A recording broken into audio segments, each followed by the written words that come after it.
Welcome back. 27वीं आईनी तरमीम में जो अभी तक तजावीज़ पेश की गई हैं उसमें कहीं भी मुत्तहदा कौमी मूवमेंट ने जिन तजावीज़ का जिक्र किया था जो बल्दियाती इंतखाबात से मुताल्लिक थे और उनकी मुलाकातें भी हुई थी, उनका कहीं भी जिक्र ना हो सका। तो क्या इस मरतबा भी मुत्तहदा कौमी मूवमेंट जो इत्तेहादी जमात है वफाकी हुकूमत की, उसके वादे वईद ना हो सके? इस पर बात करते हैं। इन फोकस हैं ख्वाजा इज़हार साहब, मेंबर कौमी असम्बली मुत्तहदा कौमी मूवमेंट। बेहद शुक्रिया फॉर ज्वाइनिंग अस।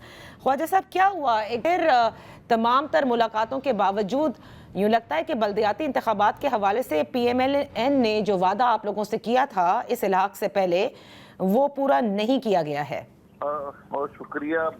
बज़ाहिर तो आपकी गुफ्तगू उमूमी तौर पे मतलब आम सहम अंदाज में तो बिल्कुल ठीक है, और सही बात अगर की जाए तो सबका जो इस वक्त जोर है वो आइन के आर्टिकल 243 पर है और होना भी चाहिए, इससे कोई इनकार नहीं है।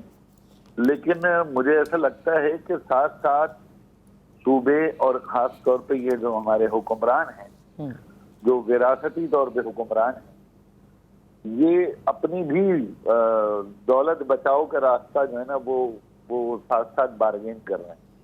दौलत बचाओ और इख्तियार बचाओ। अच्छा, 2 दिन पहले जो प्राइम मिनिस्टर साहब से हमारी मुलाकात थी तो उसमें वजीर आजम पाकिस्तान ने और लॉ मिनिस्टर ने यकीन दिलाया था कि हमारी ये जो तरमीम है ये 27वीं का पार्ट होगी। ओके, यही हमने टेलीविजन पे कहा, यही हमने आपके सामने कहा, और हमने आपको बता दिया कि मुसव्विदा भी हमारे सामने नहीं आया, लेकिन हमें एक ड्राफ्ट के ऊपर एक लॉ मिनिस्टर साहब ने ब्रीफिंग की। अच्छा, फिर अब स्पीकर हाउस से शायद टेक्निकली ये आया है कि हमारा 26वीं आईनी तरमीम के अंदर 140A हमने टेबल किया था, ठीक, और वो टेबल होकर लॉ एंड जस्टिस में चला गया है। तो एक बिजनेस जो ऑलरेडी टेकअप हुआ है वो दोबारा से कॉन्स्टिट्यूशनल अमेंडमेंट, यानी एक कॉन्स्टिट्यूशनल अमेंडमेंट जो टेबल हुई तो दोबारा से उसको शायद दोहराया नहीं जा सकता। अच्छा, बात हमें भी ये समझ आ रही है कि स्पीकर हाउस से, लेकिन अब मतलब हमें जो वो परेशानी है वो ये कि ये स्पीकर हाउस से 3 दिन पहले भी ये राब्ता किया जा सकता था। 3 दिन पहले भी हमें ये एक नुक्ता जो कि बिल्कुल समझ आता है कि कॉन्स्टिट्यूशनल अमेंडमेंट एक बार पेश तो की है और कमेटी में मौजूद है, तो दोबारा उसे पेश नहीं किया जा सकता। ठीक है, तो ये लॉ मिनिस्टर साहब की तरफ से शायद मेरे ख्याल है lack of communication with the speaker house. तो अब ये जो फ्रेश कैबिनेट में गुफ्तगू हुई है, जैसे मुस्तफा कमाल साहब और खालिद मकबूल सिद्दीकी साहब मौजूद थे जी, ये जो बकाया आर्टिकल में हो जाएंगे उसी लॉ एंड जस्टिस कमेटी में, और जहां पहले से ये मौजूद है, फिर ये इस तरमीम को जो 27 कॉन्स्टिट्यूशन है उसके साथ हमारी जो है पहले से भेजी हुई कॉन्स्टिट्यूशन, क्योंकि वो भी कॉन्स्टिट्यूशनल अमेंडमेंट है, ठीक है, एक पूरा पैकेज है जिसको 27वीं तरमीम कहा जाता है, वो एक आर्टिकल के अंदर अमेंडमेंट है। अच्छा, तो अब तो समझ गई, मैं बिल्कुल समझ गई, लेकिन अब फाइनल होगा क्या? ये जो टेक्निकल ग्लिच है और जो पहले हो जानी चाहिए थी और ना हो सकी, अब क्या होगा? इसे किसी 28वीं तरमीम में शामिल किया जाएगा? नहीं, होगी तो 27 में, क्योंकि ज़ाहिर कमेटी एक ही है। अब सिर्फ देखना ये कि क्योंकि दोनों कमेटियां अलग हैं, सेनेट की अलग है, कौमी असेंबली की अलग है, तो मुमकिन तौर पर हो सकता है कोई स्पेशल कमेटी कॉन्स्टिट्यूट कर ली जाए। ओके, और दोनों कमेटियां एक जगह बैठकर फिर उसमें मेजॉरिटी वोट से डिसीजन हो।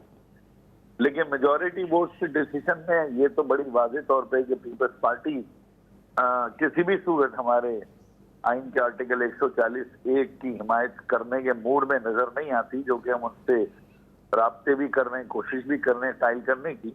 सही, लेकिन मेरा ख्याल है कि शहरी सिंध के नसीब जो है ना वो तभी बदलेंगे जब कोई सिंध में इनकलाब ही आएगा। आपको याद होगा ख्वाजा साहब कि अभी कुछ रोज कबल ही मलिक अहमद खान साहब जो स्पीकर पंजाब असेंबली हैं, उनकी जानिब से भी जो बल्दियाती इंतखाबात के हवाले से वफाक को इरसाल किया गया और कहा गया कि इससे 27वीं तरमीम में शामिल किया जाए। जब तक 27वीं आईनी तरमीम के हवाले से बिलावल भुट्टो जरदारी साहब ने एक्स प्लेटफॉर्म पर कुछ नहीं लिखा था, तो इसका मतलब ये हुआ कि नून लीग चाहती है और पीपल्स पार्टी नहीं चाहती? नहीं, इसमें बड़ी जबरदस्त आपने मिसाल दी। ملک احمد صاحب نے جو ریزولوشن بھیجی ہے وہ متفقہ طور پر ہے، یونانیمسلی ہے، اس میں کسی نے مخالفت نہیں کی. تو پنجاب میں پیپلز پارٹی کے ایم پی ایز بھی موجود ہیں بالکل جو اس کے حمایتی ہیں. تو اس کا مطلب ہے کہ پنجاب میں پیپلز پارٹی کی کیونکہ اکثریت نہیں ہے، وہاں پہ اختیار اور وسائل اور پیسہ ان کے پاس ہے نہیں، تو وہاں پہ مریم نواز صاحبہ ہیں، مسلم نون ہے، تو وہاں پر انہیں چاہیے بلدیاتی اختیار آئین کے مطابق نیچے تک ڈیوالو کریں. جہاں پر پیسہ ہے، اختیار ہے، وسائل ہیں، سسٹم چل رہا ہے، وہاں چاہتے ہیں کہ وہ سارے کے سارے اختیار چیف منسٹر ہاؤس یا بلاول ہاؤس یا زرداری صاحب کے پاس ہی پارک رہیں. تو یہ منافقت کا ایک دو پہلو ہے معذرت کے ساتھ کہ پنجاب میں آپ کہتے ہیں 140 کانسٹیٹیوشنل پارٹ ہو اور جب وہ سندھ میں آ جائے تو نہ ہوتا. آئین تو ایک ہی ہے نا ملک کا، بالکل صحیح. یعنی وہ آئین پنجاب کا تو الگ نہیں ہے، سندھ کا تو الگ نہیں ہے. خواجہ صاحب یہاں وقت ہوا ایک بریک کا، بریک کے بعد ہم اپنی گفتگو جاری رکھیں گے.